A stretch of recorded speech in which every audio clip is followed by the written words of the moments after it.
samun jina ba balle in zauna wai har in ce zan huta in dai dan samu in sarara wani hutu shata barka dai gwamnan giwa mai ban tsoro na Habu dan Ibrahim talgaji bai wagu a kura dan yaro zaki mai tadin karfi dan iro kowa ya san kowa katsina wandiko da kuda kana wandabo da mutanen zazzau gaudaya da dabawa namu dalla ne yalla gata da hikwan ban kai ne balle bautin yako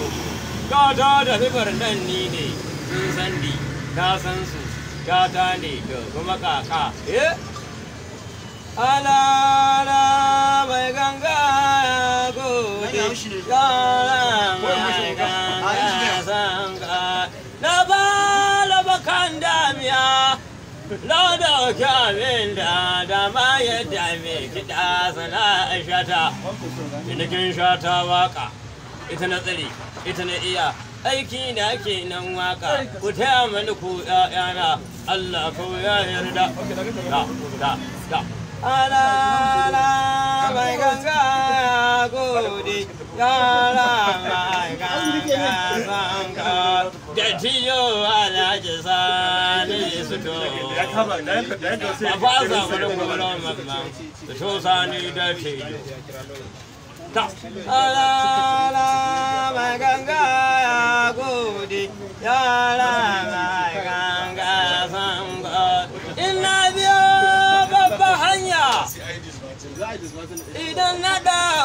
hanya kwalta ni kamu da za ni tsaya ban san tuge ba ina nan zauren zango da yi ta kwaso mani nau da ɗan tabar mata da filo na kwanta ga wuta an hura da hura ta tsantsama zangon ce ke man Allah ta ala mai ganga ya gode yara mai ganga sanga dan Amadu ga shanu uban dala uban da jani mamman dan kowa ji kallaya zugal babban wando mamman riga gwada mai nauyi da ala mai ganga ya gode yara mai ganga sanga shigar ba kulaye Habu shigar ba kulaye Habu a zamanin suna gode lalace ba Habu kulaye da da'u sai bello uban yayin sarkin noma da da'u kulaye garba sarkin noma Habu ta ala mai ganga ya gode yara mai ganga sanga ko a cikin daji ko kuma birnin a kawo dajin idan ka ji an ga kiɗa ka tabbata shata ne ni ne na zo ban yau aiki ba da kaina na zo